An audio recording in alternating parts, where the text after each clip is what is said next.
Video बनाने से पहले एक एप्पल खा लेता हूँ दोस्तों, बाद में बनाऊंगा वीडियो, एनर्जी आ जाएगी थोड़ी। नमस्कार दोस्तों, मैं संजय बहादुर रेलवे पॉइंट्समैन स्वागत करता हूँ आपका अपनी यूट्यूब चैनल रेलवे की पाठशाला बाय संजू में। तो दोस्तों, आज हम बात करने वाले हैं होने वाले नेक्स्ट रेलवे डी ग्रुप के एग्ज़ाम के बारे में। तो दोस्तों, रेलवे डी ग्रुप का जो एग्ज़ाम जो होने वाला है, इसमें काफ़ी सारे बच्चों को ये डाउट है कि किस तरह से हम पेपर को अटेम्प्ट करें, क्या हमारी स्ट्रेटेजी होनी चाहिए, किस तरह से हम ज़्यादा से ज़्यादा क्वेश्चंस अटेम्प्ट करें। क्योंकि फ्रेंड्स, अगर रियलिटी में बात की जाए ना, वास्तविकता में देखो, दुनिया को फालतू जो मिथ जो है या जो चीज़ें जो है आपके माइंड में जो है वो अपने दिमाग से निकाल दोगे तो ही बेहतर है फ्रेंड्स। क्योंकि मैं खुद सेलेक्टेड हूँ और जब मैंने एग्ज़ाम दिया था तब मैंने किस तरह से मेहनत करी थी, क्या मेरी स्ट्रेटेजी रही थी, जो सारी बातें हैं।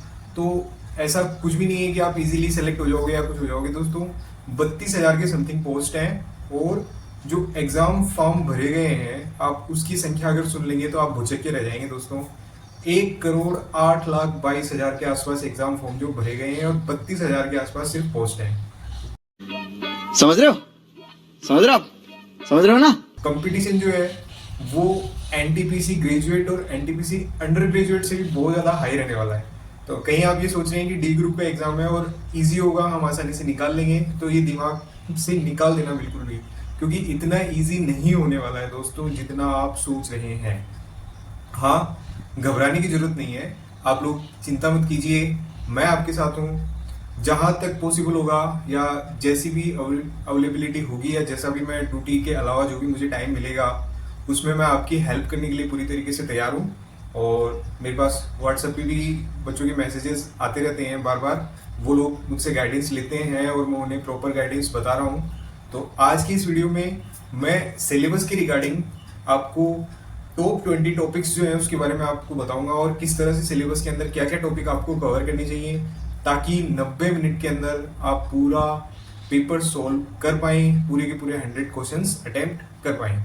तो फ्रेंड्स, बात कर लेते हैं हम सिलेबस की। तो सिलेबस के अंदर मैं आप लोगों को थोड़ा सा लिख करके बता देता हूँ कि किस तरह से क्या क्या जो टॉपिक्स हैं और किससे क्या क्वेश्चन आने वाला है, किस तरह से आपको कवर करना चाहिए। तो फ्रेंड्स, देखते हैं।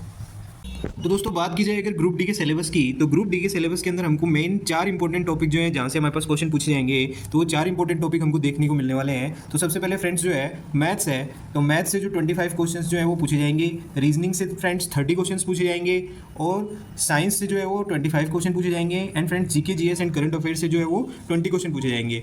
तो फ्रेंड्स, अगर मोटा मोटी देखा जाए तो जो मेन इंपॉर्टेंट रोल होने वाला है फ्रेंड्स, वो मेन इंपॉर्टेंट रोल जो है हमारा मैथ्स, रीजनिंग और साइंस को लेकर के होने वाला है। तो फ्रेंड्स, बात ये इतनी सी आती है कि अगर आप लोग अपनी मैथ्स रीजनिंग स्ट्रॉन्ग करके चलते हैं और आप अपने साइंस का पोर्शन ठीक से कर लेते हैं, तो आप डी ग्रुप के सिलेबस में अच्छे खासे मार्क्स ला सकते हैं। तो फ्रेंड्स, ये हो गई हमारी सिलेबस की बात। अब टॉपिक्स के बारे में जो मैंने आपको बताया था कि इन टॉप 20 टॉपिक्स से जो है आपको क्वेश्चंस रीड करने हैं, आपको अपनी तैयारी को धार देनी है। तो वो टॉप 20 टॉपिक्स कौन से हैं फ्रेंड्स, उसके बारे में मैं आपको बता देता हूँ। के अंदर टॉप 20 टॉपिक्स की अगर बात की जाए, तो जो टॉप 20 टॉपिक्स जो है हमारे पास, उसमें आप लोगों के लिए सबसे पहले मैं मैथ्स के 8 इंपॉर्टेंट टॉपिक्स जो है वो निकाल के लाया हूँ और इनके अंदर जो मैंने कुछ सब टॉपिक्स तैयार किए हैं। तो सबसे पहले दोस्तों, नंबर सिस्टम और सिंप्लीफिकेशन जो है, इसके अंदर से आप एलसीएम, एचसीएफ, स्क्वायर, क्यूब और डेसिमल। तो सबसे पहला जो काम है आपका मैथ्स का, उसके अंदर आपको एलसीएम, एचसीएफ, स्क्वायर्स, क्यूब और डेसिमल्स, ये सारे आपको अच्छे से दोस्तों तैयार करने हैं। उसके बाद अगर हम बात करें second, percentage, profit and loss, तो परसेंटेज के अंदर और प्रॉफिट लॉस के अंदर आपको डिस्काउंट और सिंपल कंपाउंड इंटरेस्ट और प्रॉफिट लॉस के जितने भी क्वेश्चन है वो सारे आपको अच्छे से तैयार होने चाहिए। उसके बाद तीसरा हमारा जो इंपॉर्टेंट है वो रेशियो एंड प्रोपोर्शन। तो रेशियो एंड प्रोपोर्शन के अंदर जो मिक्सचर, पार्टनरशिप, प्रॉब्लम्स जो भी हैं, इनसे रिलेटेड जो क्वेश्चंस हैं वो आप लोगों को अच्छे से प्रिपेयर करने हैं दोस्तों। उसके बाद अगर बात कर ली जाए तो अगला हमारा जो टॉपिक है time and speed and distance, यानी कि समय, कार्य या उससे रिलेटेड जो ट्रेन के क्वेश्चन है, टाइम एंड वर्क के जो क्वेश्चन है, ये सारे दोनों, चौथा और पांचवा जो टॉपिक मिला करके हैं, ये सारे टॉपिक्स जो आपको तैयार करने हैं। उसके बाद अगर आगे बात की जाए तो एलजेब्रा, ज्योमेट्री और डीआई। तो फ्रेंड्स, किसी भी भाई के या जो भी स्टूडेंट जो है वो तैयारी कर रहे हैं, उनके पहले अगर ये अर्थमेटिक का पोर्शन जो है फ्रेंड्स, ये ऊपर वाला सारा, ये सारे जितने भी अर्थमेटिक्स के टॉपिक हैं, ये सारे 5 ऊपर के अर्थमेटिक्स के टॉपिक्स अगर आपके कंप्लीट हो जाएं दोस्तों, तो उसके बाद आप एलजेब्रा और इन सब में आप हाथ डालिएगा। तो अगर अर्थमेटिक्स के टॉपिक्स आपके अच्छे से कंप्लीट हो गए हैं, तो उसके बाद एलजेब्रा, ज्योमेट्री और मेंसुरेशन और डीआई के अंदर आप हाथ डालिएगा। तो फ्रेंड्स बात इतनी सी है कि आप अगर अच्छे से तैयारी कर रहे हैं और आपने डी ग्रुप में सिलेक्शन लेना ही है तो फ्रेंड्स आपको मैथमेटिक्स जो है वो पूरी प्रॉपर तरीके से तैयार करनी ही पड़ेगी। 25 में से मान के चलिए एक आधा क्वेश्चन ऐसा हो सकता है जो गलत हो जाए, लेकिन आप 24-23 के अप्रोक्स आपको मैथ्स के अंदर ठीक करके आने ही होंगे, तो ही आपका सिलेक्शन हो सकता है दोस्तों।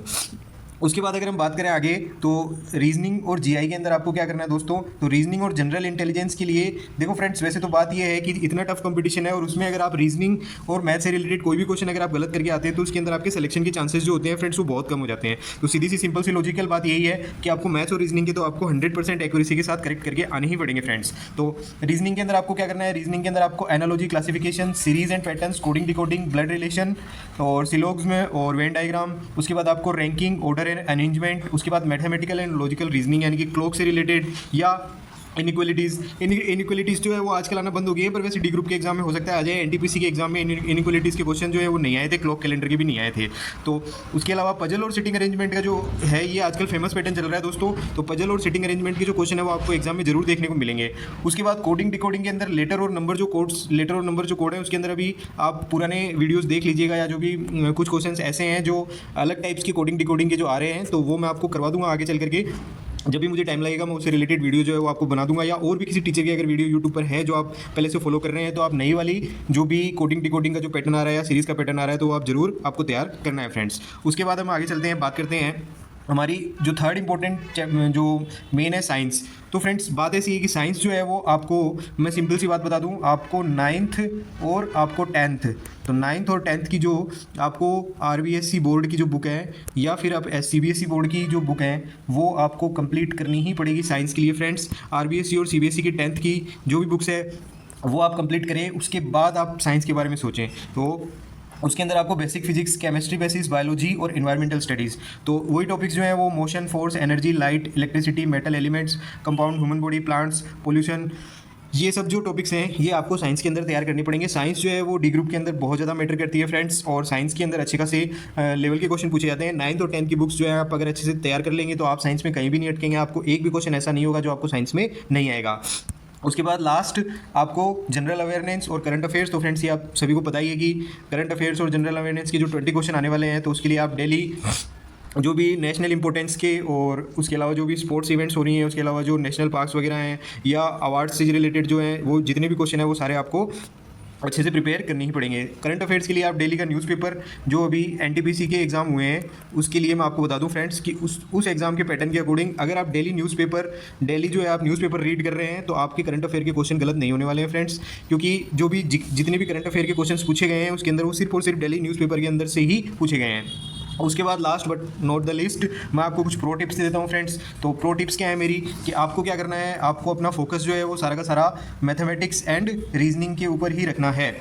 पहले आप अपनी मैथ्स रीजनिंग कंप्लीट कीजिएगा, क्योंकि ये जो इंपॉर्टेंट है कैरी, ये जो मोस्ट मार्क्स जो है इन्हीं से आने वाले हैं 25 और 30, ये दोनों मिलाकर के 55 के अप्रोक्स जो मार्क्स है वो आपको मैथ्स रीजनिंग देने वाली है फ्रेंड्स। उसके बाद जब आपकी मैथ रीजनिंग तैयार हो जाए तो आप एनसीईआरटी की 6 to 12th लेवल की जो साइंस है वो सारी आप, वो बहुत है आपके लिए सफिशिएंट है, वो आप तैयार कीजिए। और जब ये दोनों हो जाएँ तो उसके बाद आप जनरल अवेयरनेस के लिए आप न्यूज़पेपर, करंट अफेयर्स और मैगजीन वगैरह ये सब आप पढ़िए।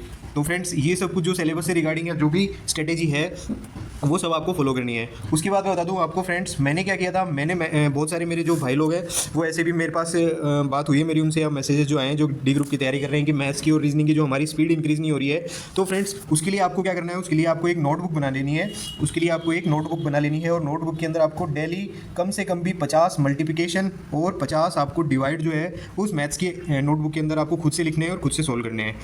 ये काम आप 15 दिन कंटिन्यू कीजिए अपनी स्टडी टाइम के अलावा टाइम में आपको स्पेशल से टाइम निकाल करके आपको ये 50 मैथ्स मल्टीप्लिकेशन और 50 डिवाइड जो है आपको करने पड़ेंगे। डेली आप कीजिए, उससे आपकी 100% स्पीड इंक्रीज़ होगी। इस बात की जवाबदारी मैं लेता हूँ फ्रेंड्स, अगर आप ऐसा करेंगे तो आपकी स्पीड इंक्रीज़ होगी ही होगी दोस्तों। तो ये सब कुछ आप कीजिए, मैंने भी ऐसे किया था। मेरे उस टाइम जो मैथ्स की स्पीड और रीजनिंग की स्पीड इसी से इंक्रीज़ हुई थी। उसके अलावा मैं डेली न्यूज़पेपर पढ़ता था दोस्तों। तो इसी उम्मीद के साथ मैं आशा करता हूँ कि आप लोग मेरी बात को अच्छे से समझ पाएंगे और ये जो मैंने चीज़ें बताई इनको आप अच्छे से कवर कर पाएंगे। आगे फर्दर मैं आपसे बात करता हूँ। दोस्तों जिस तरह से मैंने अभी आपको ये पूरा सिलेबस और जो टॉप 20 टॉपिक्स जो आपको बताए हैं, इन टॉपिक्स को आप कवर कर लीजिए फ्रेंड्स, और पूरा जो बेसिक जो भी है वो आप अपना स्ट्रॉन्ग कर लीजिए। मैथमेटिक्स और रीजनिंग का पोर्शन जो है वो आप पूरा एकदम प्रॉपर कवर कर लीजिए फ्रेंड्स। रही बात साइंस की, तो मैंने जो एग्ज़ाम देते जब मैंने एग्ज़ाम दिया था उससे पहले जो मैंने मेरी स्ट्रेटेजी यूज़ करी थी, जिस तरह से मैंने एग्ज़ाम के पैटर्न को फॉलो करते हुए जो भी बेसिक्स या जो भी चीज़ें जो मैंने क्लियर करी थी, किस तरह से मैंने ये किया था, वो सारी जो मेरी खुद की स्ट्रेटेजी थी, जो मैंने किसी कोचिंग सेंटर से या मैंने कहीं से किसी भी दूसरे को फॉलो ना करते हुए मैंने यूज़ करी थी, वो मेरी खुद की स्ट्रेटेजी मैंने आप लोगों के साथ शेयर करी है, ताकि मैं ये चाहता हूँ कि जो भी लोग हैं मेरा वीडियो देख रहे हैं या मुझे फॉलो कर रहे हैं, वो फ्रेंड्स उनमें से काफ़ी सारे बच्चों का अगर सिलेक्शन होता है तो इसके लिए मेरे मन में बहुत खुशी होगी फ्रेंड्स। मैं यही सोचूंगा कि कुछ ऐसे बच्चे भी होंगे जो मेरे गाइडेंस से आगे निकले हैं। हाँ, मैं ये नहीं कहता फ्रेंड्स कि बाकियों का सिलेक्शन नहीं होगा या जो ऐसा कुछ भी नहीं है, सबकी अपनी अपनी बेसिक्स रहती हैं फ्रेंड्स। तो आप लोगों को जो भी सूटेबल लगे, जैसे भी आपको ठीक लगे, आप वहाँ से पढ़िए। बस आप ये मत कीजिएगा कि आज एक टीचर की क्लास ले ली, कल एक टीचर की क्लास ले ली, परसों तीसरे टीचर की क्लास ले ली। आप ऐसा मत कीजिएगा फ्रेंड्स। आप अपनी एक बुक उठाइए, और अगर आप ऑनलाइन क्लासेस ले रहे हैं या आप ऑफलाइन क्लासेस ले रहे हैं तो आप अपने एक टीचर को ही पकड़ के रखिएगा। टीचर कभी ये नहीं चाहता फ्रेंड्स कि उसका कोई भी स्टूडेंट फेल हो। तो मैं आप लोगों के लिए फिर से यही राय देना चाहूँगा कि जो स्ट्रेटेजी मैंने आप लोगों को बताई आप उसको फॉलो कीजिए, और उसके बाद विदिन 15 डेज आपकी स्पीड इंक्रीज होगी, इस बात की गारंटी मैं देता हूँ फ्रेंड्स। आपकी स्पीड इंक्रीज होगी, आपको टॉपिक्स याद होंगे, आपकी प्रिपरेशन में 4 चांद लग जाएंगे फ्रेंड्स। तो दोस्तों, उम्मीद यही करता हूँ कि डी ग्रुप का जो आने वाला एग्ज़ाम है उसमें काफ़ी सारे बच्चे जो हैं वो सेलेक्ट हों यहाँ से। और हमारा जो प्लेटफॉर्म है, जो मेरा यूट्यूब चैनल है, इसका मुख्य उद्देश्य जो डी ग्रुप वाले बच्चे हैं उनकी हेल्प करना है। मैं नहीं चाहता कि कोई भी ऐसा स्टूडेंट जो हो वो इस वजह से रह जाए कि उसके पास प्रॉपर स्ट्रेटेजी प्लान नहीं था या उसके जो बेसिक्स थे वो क्लियर नहीं थे। तो इसलिए फ्रेंड्स, आप लोग अपने आप को स्ट्रॉन्ग करके चलिएगा, और मैं यही उम्मीद करता हूँ कि आप मेरी बातों को अच्छे से समझ पाए होंगे और सारी चीज़ों को अच्छे से देख पाए हैं, सारी बातें आप अच्छे से समझ रहे हैं, अच्छे से आप सारे टॉपिक्स को कवर कर रहे हैं। तो ज़रूर आपका सिलेक्शन होगा दोस्तों।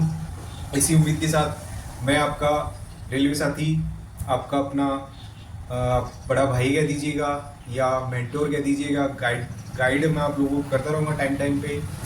तो फ्रेंड्स, आगे आने वाले जो वीडियोस हैं उसके अंदर मैं आपके लिए साइंस की टॉपिक वाइज क्लासेस स्टार्ट करने वाला हूँ। और साइंस जो है वो नॉर्मल जो 10th लेवल तक की है, तो ऐसा कुछ है नहीं। सभी लोग आर्ट्स से हो, चाहे मैथ से हो, चाहे जो भी आपकी सब्जेक्ट है, आप वो मैटर करता नहीं है। 10th तक की साइंस है तो आप लोग अच्छे से कवर कर सकते हैं। तो वो साइंस में आप लोगों के लिए बेसिक्स जो भी हैं, क्वेश्चंस का पूरा पैटर्न या लेकर के मैं आप लोगों के लिए आता हूँ। 15-20 दिन आप लोग पढ़िए। जैसे जैसे एग्जाम नज़दीक आएगा आप पे प्रेशर रहेगा, थोड़ा सा हेल्दी फूड खाइए, टाइम टू टाइम प्रॉपर अपनी बॉडी को मेंटेन रखिए, क्योंकि डी ग्रुप के पेपर के जस्ट बाद आप लोगों को फिजिकल भी अटेम्प्ट करना पड़ेगा। तो अगर आप फिजिकली वीक हो जाएंगे पढ़ाई करते करते तो आप फिजिकल में बाहर हो जाएंगे। क्योंकि काफ़ी सारे बच्चे जो हैं मैंने ऐसे देखे हैं जो मेरे साथ फिजिकल देने गए थे, काफ़ी अच्छे मार्क्स थे उनके, 85-87 मार्क्स वाले ऐसे बच्चे थे जो मार्क्स तो खूब सारे लेकर के आ गए, लेकिन जब डी ग्रुप का फिजिकल जो हुआ उस फिजिकल के अंदर वो 1000 मीटर की रेस कंप्लीट ही नहीं कर पाए। तो ऐसा आप लोगों के साथ भी ना हो, इसलिए अपनी बॉडी को प्रॉपर तरीके से मेंटेन रखिएगा। और आगे और भी वीडियोस में आपको गाइड करता रहूँगा दोस्तों। तो मेरा ये वीडियो देखने के लिए बहुत बहुत धन्यवाद आप सभी लोगों का। और फ्रेंड्स, चैनल को सब्सक्राइब जरूर करते रहिएगा, लाइक करिएगा और शेयर करिएगा, ताकि आगे आने वाली वीडियोस आप लोगों तक आसानी से पहुंच जाएं। थैंक यू सो मच दोस्तों।